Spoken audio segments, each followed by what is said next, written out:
Hello and welcome back to JEE nerds. तो आज का जो वीडियो है it's gonna be very interesting video and it's gonna be one of its kind sort of a video.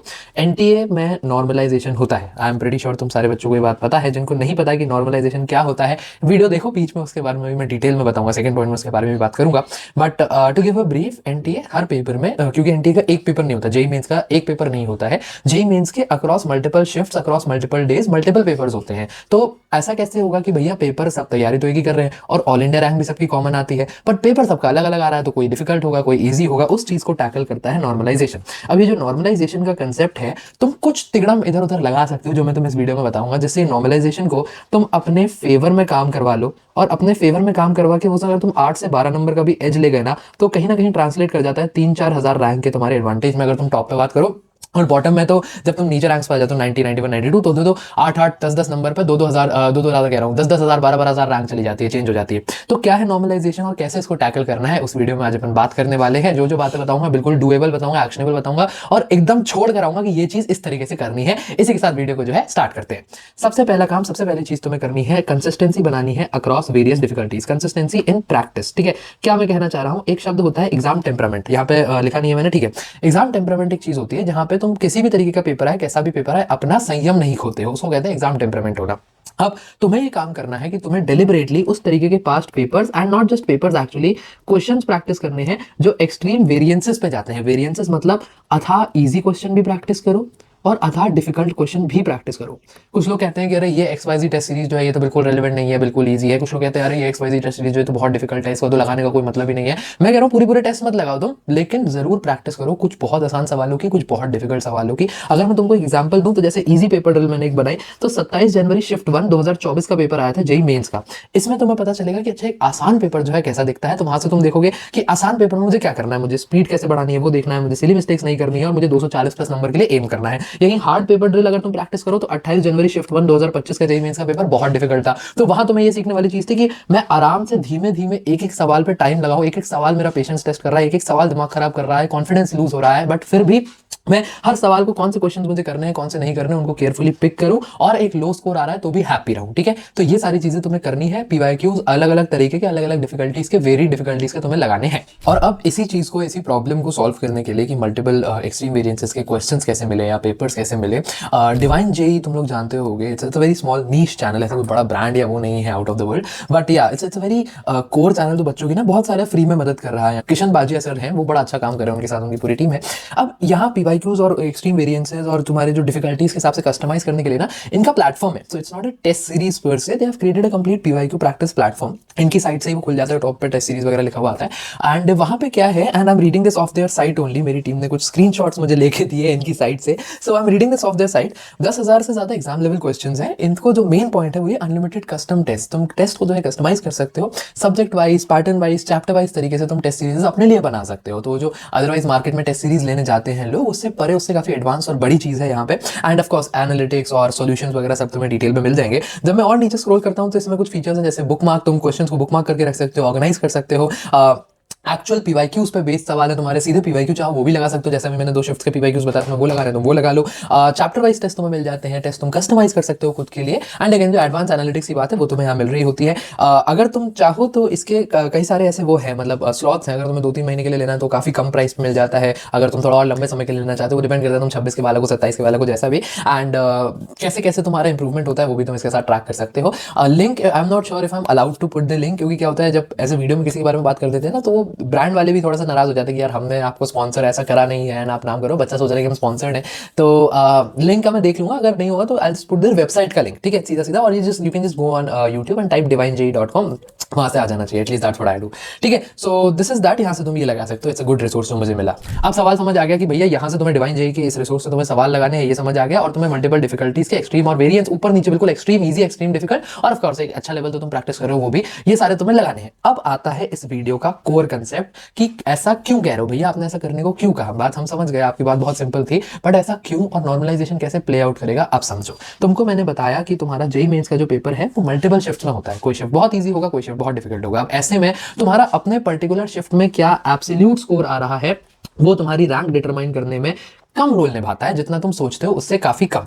मान फर्ज करो तो मैंने यहाँ पे 2 एग्जांपल दिए ना पिछले स्लाइड में कि तुमने 27 जनवरी शिफ्ट 1 में पेपर दिया। तुम्हें पता है 27 जनवरी शिफ्ट 1 में तुम्हें अगर 99 परसेंटाइल लानी थी तो तुम्हें 240 प्लस एम करना पड़ रहा था, और यहीं अगर तुम 28 जनवरी शिफ्ट 1 के पेपर में थे तो तुम्हें 150 से 160 नंबर पर 99 परसेंटाइल मिल जा रही थी। नॉर्मलाइजेशन का तात्पर्य मोटा मोटा है रिलेटिव ग्रेडिंग के साथ। तुम्हारे पर्टिकुलर शिफ्ट में तुम्हारी पर्टिकुलर शिफ्ट की डिफिकल्टी में तुम्हारे कितने नंबर आए हैं वो तुम्हारी ऑल इंडिया रैंक डिटरमाइन करता है। तो essentially it boils down to this fact कि ऑन अ पर्टिकुलर डे तुम्हारा कंपटीशन पूरे इंडिया के बच्चों के साथ है ही नहीं। बिल्कुल सही, लेट दैट सिंक इन। कोई भी किसी से भी पूछना अग्री करेगा इस बात से।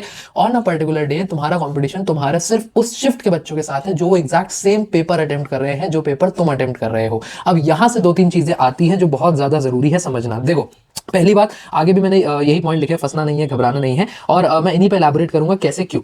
ये बात तुम्हें समझ आ गई कि तुम सिर्फ उन्हीं शिफ्ट के बच्चों के साथ कॉम्पीट कर रहे हो जिनके साथ तुम्हारा वो है, क्योंकि सेम डिफिकल्टी का पेपर, सेम एग्जैक्ट क्वेश्चन सिर्फ उन्हीं बच्चों के आ रहे हैं जो माना मेरा पेपर 1 फरवरी को शिफ्ट 2 का पेपर था। 1 फरवरी को शिफ्ट 2 में जितने बच्चों ने सेम वो क्वेश्चन अटेम्प्ट करे, मेरा कॉम्पिटिशन सिर्फ उन्हीं से था। अब यहां से क्या चीजें समझ आई और यहां से कैसे इस नॉर्मलाइजेशन को तुम्हें अपने फेवर में लेकर जाना है। पहली बात समझो, तुम्हें फंसना नहीं है, घबराना नहीं है। क्यों? क्योंकि मैंने तुम्हें बताया कि अगर तुम्हारी शिफ्ट पर्टिकुलर डिफिकल्ट है तो बहुत बहुत ज्यादा चांस है कि अगर वो कोई सवाल तुम्हें नहीं आ रहा तो तुम्हारी शिफ्ट वाले बच्चों को भी नहीं आ रहा। कंपटीशन ऐसे ही वर्क करता है। तुम अकेले भोंदू नहीं हो गए, I am pretty sure of it. तो तुम अकेले भोंदू नहीं हो उस क्राउड में। तुमको जरूरी है, अगर तुमसे 80-75 में से तुम वैसे 60 सवाल बनाते थे, अभी तुमसे अगर सिर्फ 40 सवाल ही बन रहे हैं तो तुमको घबराना नहीं है। इस बात को एक्सेप्ट करो कि मेरा कॉम्पिटिशन कल के शिफ्ट वाले बच्चे से या कल होने वाले शिफ्ट वाले बच्चे से नहीं है। मेरा कॉम्पिटिशन सिर्फ इसी शिफ्ट में जो बच्चे बैठे हैं उन्हीं से है, और इनमें ये पेपर डिफिकल्ट है। तो इस पेपर में मुझे बिल्कुल जरूरत नहीं है कि मैं 220 प्लस एम करूं। मुझे 40 सवाल आते हैं, मेरा एम होना चाहिए कि मैं ये 160 नंबर जो है अच्छे से लेकर आऊं। अब इसमें भी एक सवाल आया कि भैया यार आप तो कहते हो कि 210 नंबर लेकर आओ, 99 परसेंटाइल के लिए 215 लेकर आओ, मैं क्यों ना घबराऊं, मुझे पेपर में आप ही की बात याद आती रहेगी। ठीक बात है, लेकिन वो हम कहते हैं एक एवरेज केस सिनेरियो पकड़ के, एक डिसेंट सिनेरियो पकड़ के। तुम्हें एहसास हो गया है अगर तुम्हारा डिफिकल्ट पेपर है तो मैंने तुम्हें बताई है, मैंने जो अभी वीडियो करा था 99 परसेंटाइल वाला 2025 का रिजल्ट एनालाइज करा था, उसमें थे 160-150 नंबरों पे भी 99 परसेंटाइल थी। तो पहली बात, तुम्हें घबराना नहीं है, अपने पेपर में संयम रखना है और इस बात को अपने अंदर गांठ बांध के रखना है, if it's hard for you it's likely hard for everyone in your shift. अगर पेपर टफ है, एक लोअर रॉ स्कोर या एब्सोल्यूट स्कोर कि 160 भी आ रहा है, कोई दिक्कत नहीं है, तुम्हारी परसेंटाइल फिर भी हाई आएगी अगर तुम एक्यूरेसी अपनी बरकरार रखोगे। ठीक है, ये एक बात तुम्हें पहली समझ आई। अब इसी का उल्टा मैंने यहाँ लिखा नहीं, काफी अंडरस्टूड है। अगर तुम्हें समझ आया कि हाँ मेरी शिफ्ट काफी ईजी है तो बाबू 240 नंबर आ रहे हो तब भी बहुत ज्यादा खुश नहीं होना है। आगे और नए नए क्वेश्चंस को फोड़ने की कोशिश करनी है उस पेपर में और ज्यादा नंबर निकालने की कोशिश करनी है, क्योंकि तुम्हें पता है पेपर आसान है। तो इस पेपर में 220-230 नंबर लाने पे भी हो सकता है मुझे 99 परसेंटाइल ना मिले। ऐसे वर्क करता है नॉर्मलाइजेशन। अब यहाँ पे तुम्हारे लिए एडवांटेज वाला क्या पॉइंट है, वो यही कि घबराओ नहीं, फंसना नहीं है, रुक नहीं जाना है। मेरे साथ ये गलती हुई थी, मैं खुद करके बैठा हूं, मैंने अपने जनवरी अटेम्प्ट में यही किया था। मुझे लग रहा था यार ये पेपर डिफिकल्ट है, वो पेपर डिसेंटली डिफिकल्ट था, मैं घबरा गया। घबराने के कारण जो आते हुए क्वेश्चंस भी थे ना बच्चे, मुझसे वो भी नहीं हुए। और मैं चाहता हूँ बस तुम लोग ये ना करो, तुम लोग चिल रहो, नॉनचलांट रहो। अरे डिफिकल्ट है क्या पेपर, ठीक है, इन सब जो मेरे आसपास बैठे दिख रहे हैं, तुम्हें बहुत सारे बच्चे दिखेंगे वहाँ पे, इनको भी नहीं आ रहा, इनकी लगी पड़ी है, मैं अपने जो आते हुए सवाल है वो तो सही कर लूँ, मुझे पता है इस पेपर में 160-170 नंबर पे आ जाएगी 99%। ठीक है, अगली चीज जो तुम्हें नॉर्मलाइजेशन में थोड़ा सा एक एज दिला सकती है वो ये द बोनस ट्रैप। अब जिन लोगों को नहीं पता, जेईई मेंस में हर साल कुछ सवाल ऐसे निकल के आते हैं जो कि हो जाते हैं बोनस। वो थोड़े गलत सवाल होते हैं, गड़बड़ होते हैं, उनमें कोई ना कोई क्वेश्चन जो है उसका आंसर ऑप्शन जो है मैच नहीं कर रहा होता उस आंसर के साथ। अब बात यह है कि इसमें तुम्हें क्या करना है, अगर यदि कोई ऐसे टॉपिक से सवाल आ जाता है जिसमें तुम्हारा कंप्लीट कॉन्फिडेंस है, ऐसे मत करना कि रैंडमली तुमने कोई चैप्टर बहुत ऊपर ऊपर से पढ़ा है और उसको तुम डिक्लेयर कर दो हाँ ये तो सवाल ही गलत है। इतने घूंचू एनटीए वाले भी नहीं है, लेकिन हाँ अगर कोई ऐसा चैप्टर है जो कि तुमने बहुत डिटेल में पढ़ा है, तुम्हें उसमें अच्छा खासा कॉन्फिडेंस है और उसके किसी सवाल में तुम्हें स्टक महसूस हो रहा है, तुम्हें समझ आ रहा है ये सवाल थोड़ा वियर्ड है, ऐसे नहीं होना चाहिए, स्किप कर दो।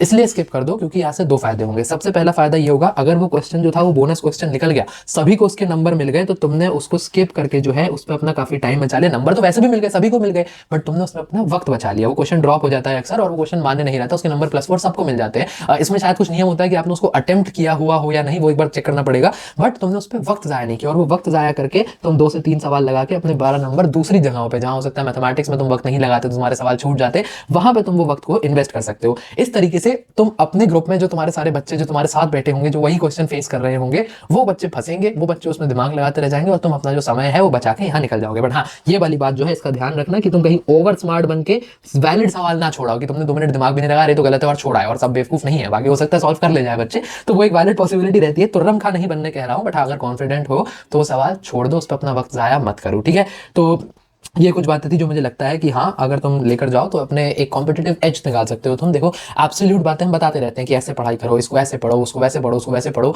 बट ये एक कॉम्पिटिशन है, और कॉम्पिटिशन में जो मेजर चीज़ होती है वो होता है दूसरों से आगे निकलना और दूसरों पे एक एज लेना। तुम्हें क्यों आईआईटी बॉम्बे इतने सारे बच्चों को छोड़ के तुम्हें क्यों लेगा, या एनआईटी त्रिची या डीटीयू या कोई भी अच्छा कॉलेज जिसमें तुम जाना चाहते हो, एनएसयूटी, ये सब दूसरे बच्चों को छोड़ के तुम्हें क्यों लेंगे, क्या कॉम्पिटिटिव एज निकाला तुमने उस पेपर में। तो ये बात बन जाती है, और यही कुछ बातें थी जो मैं तुम्हें बताना चाहता हूँ। एग्जाम टेम्परामेंट का ध्यान रखना है, घबराना नहीं है, बोनस क्वेश्चन हो तो उस पर वक्त नहीं ज़ाया करना है, और पेपर में ये बात समझ के चलनी है कि इजी पेपर है तो मुझे सिली मिस्टेक्स कम करनी है, मुझे उस तरीके का अपना टेम्परामेंट बनाना है। डिफिकल्ट पेपर है तो उसमें मैं रोने ना बैठ जाऊँ, मैं बिल्कुल घबराना ना चला जाऊँ कि अरे मेरे से हो ही नहीं रहा, किसी से भी नहीं हो रहा। ठीक है, समराइज भी कर दिया मैंने। बाकी और भी कोई दिक्कत परेशानी हो तो तुम कमेंट्स पर ड्रॉप कर सकते हो। पढ़ाई करते रहो। All the very best. Good bye.